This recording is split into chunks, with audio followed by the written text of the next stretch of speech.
The life and sad ending of Dee Snider. Dee Snider was born Daniel Dee Snider on March 15, 1955, in Massapequa, Long Island, New York, United States, as Daniel Dee Snider. He has been married to Suzette Snider since October 23, 1981. They have 4 children, has 3 sons, Jesse Blaze Snider, Shane Snider, and Cody Blue Snider, plus a daughter, Cheyenne Snider. One of heavy metal's most powerful and distinctive voices, Dee Snider ascended to hard rock royalty in the early 1980s as the lead singer for New Jersey-based glam metalers Twisted Sister. A charismatic and outspoken frontman, in 1985, alongside John Denver and Frank Zappa, he testified against censorship in regards to the Tipper Gore-led PMRC. Snider and company topped the charts in 1984 with the all-purpose Us Against the World anthems, We're Not Gonna Take It, and I Wanna Rock. After the 1987 dissolution of the group, he embarked on a series of solo and group projects, as well as acting and screenwriting gigs that kept him busy well into the 2010s. Snider first formed a new band called Desperado in 1988 with guitarist Bernie Torm, bassist Mark Russell, and drummer Clive Burr. The group recorded an album, Bloodied but Unbound, which was never officially released, although some copies did eventually pop up internationally.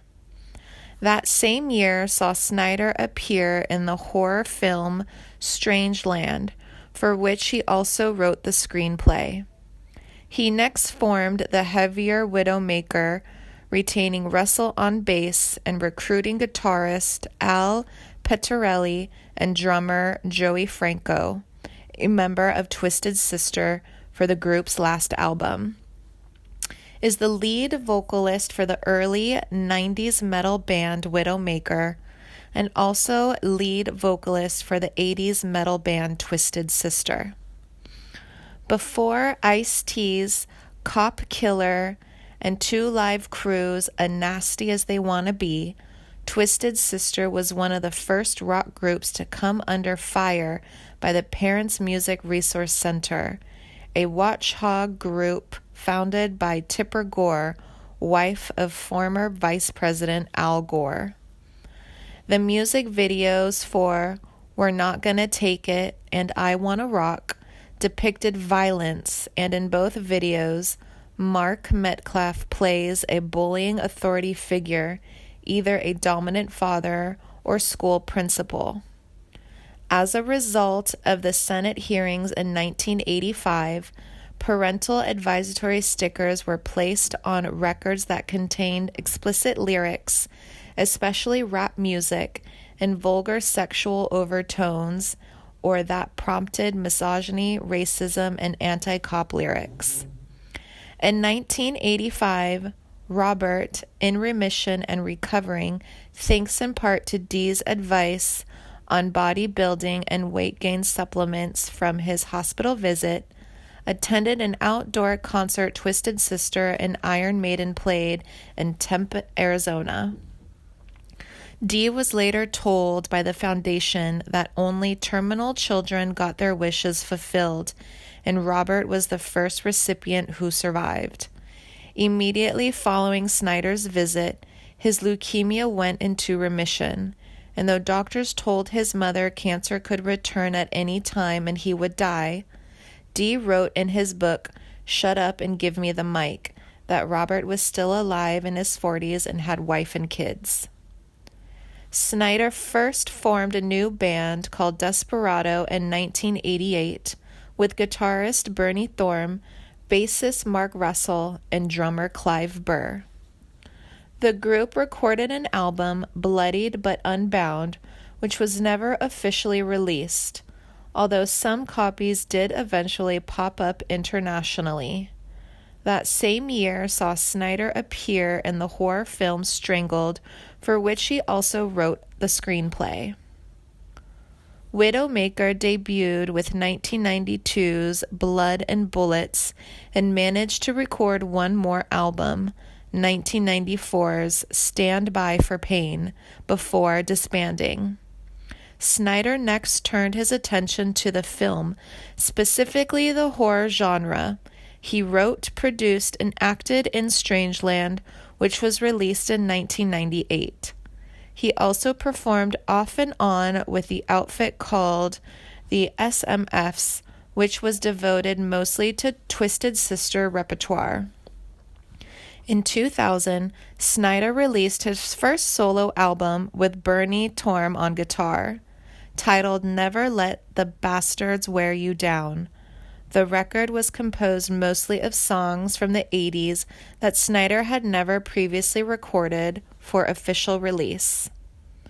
The singer continued to act and do voice work into the 2000s, Celebrity Apprentice, Rock of Ages, SpongeBob SquarePants, before returning to music in 2012 with Dee Does Broadway, and in 2016 with We Are the Ones, the latter of which featured a newly recorded acoustic rendition of Twisted Sister's classic, We're Not Gonna Take It. In 2018, Snider issued his fourth solo album, For the Love of Metal, released via Napalm and produced by Jamie Justa of Hatebreed. The star-studded effort featured guest spots from Howard Jones, Killswitch Engage, Mark Morton, Lamb of God, Alyssa White Glue's Arch Enemy, Joel Grind and Nick Belmore, Toxic Holocaust, and Charlie Belmore, Kingdom of Sorrow. A companion concert LP for the Love of Metal Live followed in 2020. How Twisted Sister's Dee Snider lost all his money. Members of the hard rock band Twisted Sister found massive success through the mid-1980s, scoring big with the quadruple platinum album, sold-out stadium shows, and crazy music videos consumed religiously by fans. From international fame to charting on the Billboard 100, the band was on the fast track to sweep success amid the mainstream heavy metal revolution. Dee Snider, who was well recognized as the show-stopping frontman and chief songwriter of the band, was making a good amount of money according to Hard Rock Daddy. But then he was called before the Senate to defend his violent music videos. In order to get the politicians on his side, Snider mentioned he was a teetotaling family man who never drank, smoked, or did drugs, a move that apparently ruined his credibility among fans. Musical taste promptly changed with the dawn of grunge, and Twisted Sister called it quits. With the band's departure from the public eye, so left the cash that came with it. When I was in Twisted Sister, I put all my eggs in one basket, Snider told Canadian Business. I was myophic in my version. I never thought it would end. And then one day I woke up, I was in my 30s, married with 3 children, and I'd lost everything. Double bankruptcy. Grunge came and I still needed to feed my family. My formula for success isn't necessarily what people want to hear. It's 10% inspiration and 90% desperation. He couldn't afford to buy his kids candy. As Radar Online reports, the dramatic downfall in record sales and interest in glam metal acts amounted to Snider's filing bankruptcy. The frontman told Fox News in 2012 that by 1995 he was flat broke. However, despite his financial struggles, Snider just kept spending. You cannot imagine the humiliation in having to deny who you are, Snider told Fox News. I'm like the Jay Leno of heavy metal. Everyone recognizes me. Here I am in 95, leaving a thrift store because I don't want people saying, "What are you doing here?" I would always look at the other stars who crashed and burned and say, "That will never be me. I don't drink. I don't get high. I don't have a manager that rips me off.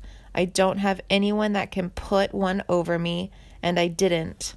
I did it to myself."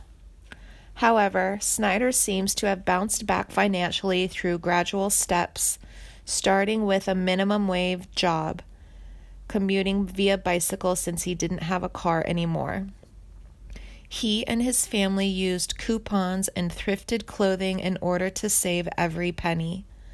Snider told Fox News that at one point he couldn't even afford to buy his kids a piece of candy, yet thanks to good old 80s nostalgia and time on Broadway, he's back on good financial terms. As of 2016, Dee Snider has continued to be an incredibly busy man. Dee Snider has many times when he feels his health is significantly reduced.